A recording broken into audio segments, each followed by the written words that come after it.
one of the most annoying things that there is whenever you give so much like value at someone that doesn't actually understand that value and what it holds. They just wasted your time. I think it's important for us to analyze it, because sometimes you can get frustrated, sometimes you can get drained, sometimes you can feel like, man, like everything you're doing is just pointless. But the fact of the matter is that, man, you got to surround yourself with the right people who really do value you, who value what you bring to the table, and ultimately who you can build with.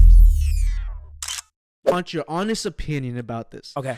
This is from a very, very well-known speaker. I really love this man, and I know you do too. Who? This is from Erwin Mcmanus. Oh, man, I love this guy. One of the best speakers out there. Great communicator. Great communicator. And I really love his book. And so I want you to react to this. Okay. And this is specifically towards pastors, but I think it can be applied also as entrepreneurs. Okay. Okay.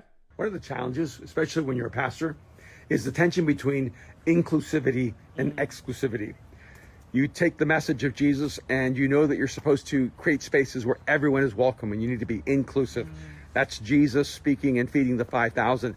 But you also have this issue of exclusivity. If everyone's always included, you have no space where you can actually develop leaders. And so you have to create a place that's also exclusive. Jesus had the 5,000 that he spoke to and he fed, but he also had the 72 that he trained and prepared. And he also had the 12 that he mentored and invested his life in. If you're going to be effective as a leader, and this is true whether it's in a ministry context in a church as a pastor or whether you're in the business world, you need to have inclusivity and exclusivity. A place where everyone's welcome and a place where only those who pay the highest price are invited to join you. Honestly, this is such a good video. For me, I think, for someone who's also involved in church leadership, but also as an entrepreneur, is like many times we want to invest in others, we want to help people. And I love that he said about being inclusive, but exclusive. Like at the end of the day, inclusive, like he did preach to the 5,000, reach out to all these people. And the beautiful thing is all these people got to experience Jesus and encounter Jesus. And many of these people were saved. Yeah. But also that's really, really crazy is that, yes, he did also train those 72. And from those 72, he had those 12 disciples. He gave he poured into these guys even more. And I think, and those guys were the ones who were going to take at the end of the day, as we look at the Bible, we see how all those people suffered even crazy deaths to themselves. As far as Jesus being crucified, his disciples have even paid that high price as well of carrying that message. And I think as entrepreneurs, we need to understand to balance, like who gets to get the best of you. Yeah. Like everybody gets like all of you, but there's going to be people in your life that you're going to give the best. Yeah, one of the most, at least I think, one of the most annoying things that there is whenever you give so much like value at someone that doesn't actually understand that value and what it holds. And so basically it means like they just wasted your time. Honestly, because this is the thing you have, and as entrepreneurs and leaders, you also got to know who your key players. Yeah. Who do you see that really does value what you got to say? Yeah. And ultimately start pouring into their lives as well. Make it exclusive. You have everybody at work, but not everybody at work is going to get to really get the supreme version of you, you know? And I think it's important for us to analyze, and because sometimes you can get frustrated, sometimes you can get drained, sometimes you can feel like, man, like everything you're doing is just pointless. But the fact of the matter is that, man, you got to surround yourself with the right people who really do value you, who value what you bring to the table, and ultimately who you can build with. Yeah, what I understood that at least I want to start applying, at least the concept of inclusivity and exclusivity. Yes. And inclusivity, I want to build a business that anyone is going to be loving the environment that they work in. Like, I don't want to just have like just day-to-day workers not even loving what they do. They're just doing it for a paycheck. Yes. I want people that are always going to strive for more, that are encouraged. Because that ultimately impacts the environment, and it ultimately can impact how efficient and productive your company is. And same thing applying with the church. I want to make sure that the church is always wanting to seek new people, but also in the exclusivity to where maybe the pastor can't take the time right now because he needs to take the time to worry about his relationship with his wife, worry about his relationship with his family or his disciples. Exactly. And taking the time to nurture all of that. Because these people ultimately take position too, as far as like, hey, those 72 he was training,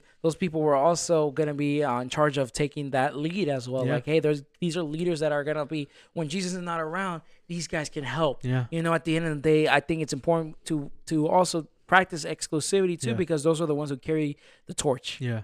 Carry the torch. And if you want people around you who are carrying torches, you know, at the end of the day, it starts with you starting building an environment that's inclusive, but Yeah. also exclusive at the same time. I think whenever they pass through that inclusiveness, you'll be able to say, okay, this person can be part of the exclusive, to where we're going to go through the dirt. We're going to go through in detail, like whether it's strategies or how we're going to build our leaders. Finding diamonds in the rough. Exactly. For some of you guys might know, but man, love that song. Anyways, but that's the thing. Yeah. Look for those diamonds. Yeah. You will find them. But it starts with you having an inclusive environment where Yeah. hey man, everybody feels great. The atmosphere you're setting at work and your church is something that's welcoming, Yeah. that's open, but also building that exclusivity to find those diamonds, those key players, those people who really want to take it to the next level, who really value what you bring to the table, and ultimately can become to long-time friendships, long-lasting business partners, and ultimately the relationship opportunities are endless. At that and point. I think whenever we understand this concept, it leads to scalability, because whenever you reach that position of exclusivity, because of you in that moment, you're training your leaders, you're developing your higher ups in your business.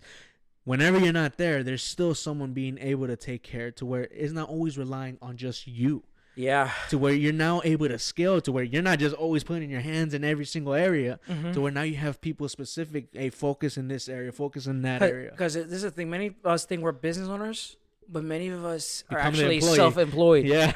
You are self-employed. You got your business, but you are a self-employed. You're an employee of your business, because the moment you start functioning in your business, whether it's real estate, whether it's landscaping, whether it's e-commerce, if you haven't built the exclusivity or inclusivity in your business to invite people to be part of it, at the end of the day, you're gonna be always stuck being the one that runs everything. You know, ultimately you're just gonna stay there. You're not, there's no position, there's no positioning of growth. Because eventually, there's a lot of companies where there's people who are CEOs and owners. Yep. There's many companies where the owners are not running their companies anymore, because they put in place one of my favorite ones. And this is getting a little off topic. Maybe we might have to cut this or not. I don't know. But Ryan Pineda. Yeah. This man has I think he has over 7 to 8 businesses. Wow. He's very young. He started in real estate. Yep. But from the systems he built in real estate, learning how to be inclusive, inviting people that he mentored, to now the people he mentored becoming exclusive, becoming leaders in his company, to now where he's playing golf. Yeah. And his company is closing deals, things that he was part of at first, things that he was always on his day-to-day doing. But now, ultimately, since you've built the right systems, because it starts with you becoming inclusive, making it exclusive, you become scalable, and at that point, you put an environment in your business where it doesn't need to run if you're there anymore, because you've built it, and that's one way to steward your business. At the end of the day, is how are you growing it? Are you making it inclusive or exclusive? You know, at the end of the day, it all starts with how you manage. If our channel is bringing value to you, be sure to subscribe, because we have a goal of reaching 1,000 subscribers. So be part of that movement. So make sure you subscribe, like, comment in our videos, and turn on that notification bell so you can be notified every single time we post.